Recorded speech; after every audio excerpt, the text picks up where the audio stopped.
Hey, Mr. Schulman's class. Sorry I'm unable to make it. Unfortunately, I'm here in Oregon where folks are still shoveling their driveways and getting their cars unstuck from all the snow, but I'm sure it's much nicer there. Thank you all for letting me share some screen time with you and talk about my firsthand experience working with scientists who are directly studying climate change.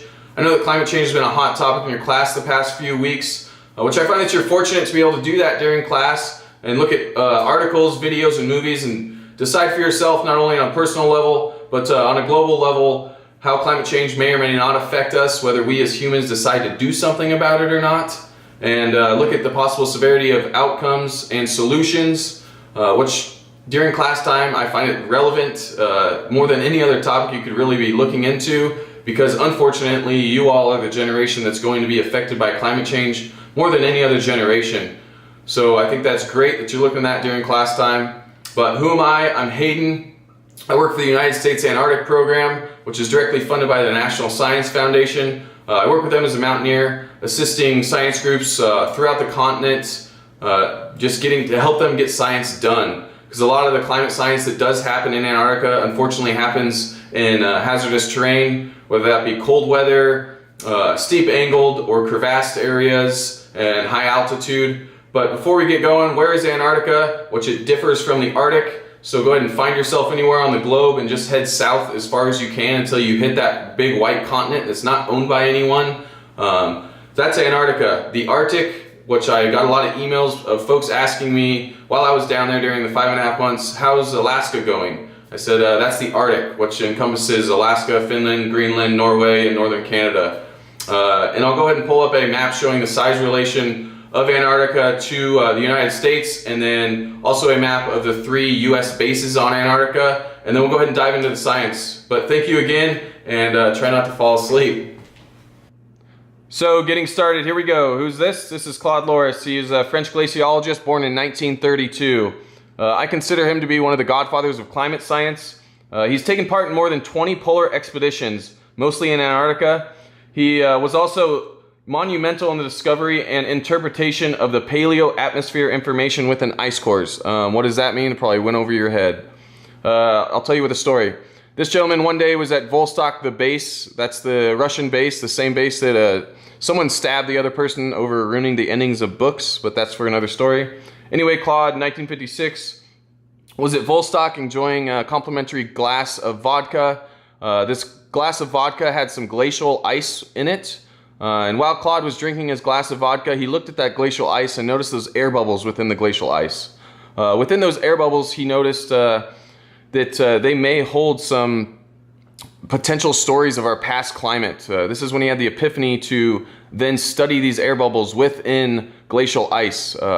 So then that's when the ice core drilling started. What is the ice core drilling? What is the point of it? What does it do? Well, today we are digging more than 2.2 miles down within these ice sheets and able to look at these air bubbles, which contain, molecules that are able to tell us what our climate looked like in the past. So I find this gentleman, Claude Loris, to be one of the godfathers of climate science, that we are still working with some of his discoveries today to look at our past climate and what does that say for our future. But we'll go ahead and move on from here. This is an LDB balloon. LDB stands for long duration balloon. These balloons are sent up into the stratosphere, which is about 20 miles up, for a duration of 30 days. During that 30 days, they're collecting information regarding ultraviolet radiation from the sun. And we all know with the ozone depleting that ultraviolet radiation is not good for humans. Well, it's also not good for plants or animals alike. So it's very important that we, keep these studies going regarding ultraviolet radiation and what it's doing to our Earth's surface, as well as the living organisms on it. I was fortunate enough to go and collect the payload for this balloon, which was named Super Tiger. This balloon, they had miscalculated its landing area after the 30-day duration. Unfortunately, where it landed was in a highly crevassed area, so our team had got sent out to go collect the payload, which was a pretty fun and exciting time. When talking about climate change, it's hard to not bring up global warming. This was a day of search and rescue training that we were conducting on a glacier about 45 minutes away from McMurdo. And this is us walking back to the LZ landing zones for the helicopters. It's pretty interesting to see this when Antarctica should be cold. This day was definitely above freezing temperatures out there. Some of you may be thinking to yourselves, some ice is melting, what's the big deal? Well, you know what, it's a big deal to a lot of the marine and aquatic life, not just in Antarctica, but around the globe. A lot of these creatures need the ice to thrive and live. I had the opportunity to talk to quite a few penguin and seal researchers and able to ask them, what's the validity of the sea ice for these creatures?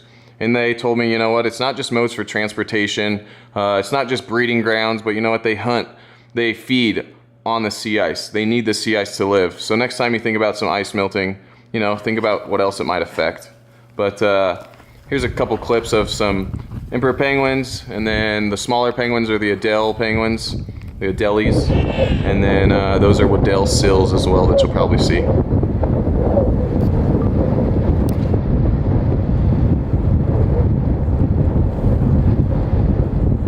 What you doing, fellas?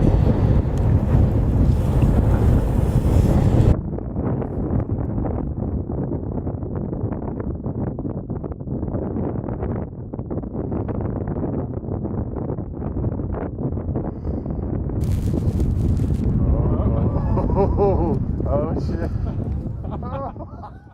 Yeah, it's pretty funny watching those Adelie penguins jump over sea ice cracks. Lastly, we'll go ahead and move everything a little bit closer to home for you.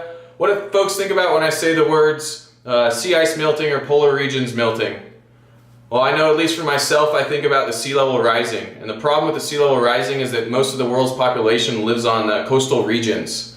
Right now, the United States Antarctic Program and the British Antarctic Program are placing a lot of mitigation science towards sea level rising, and one of the big projects that we're working on right now is the Thwaites Glacier. The problem with the Thwaites Glacier is that it's the size of Florida and could possibly rise sea levels about 12 feet. So just letting that settle in, about 12 feet of sea level rise.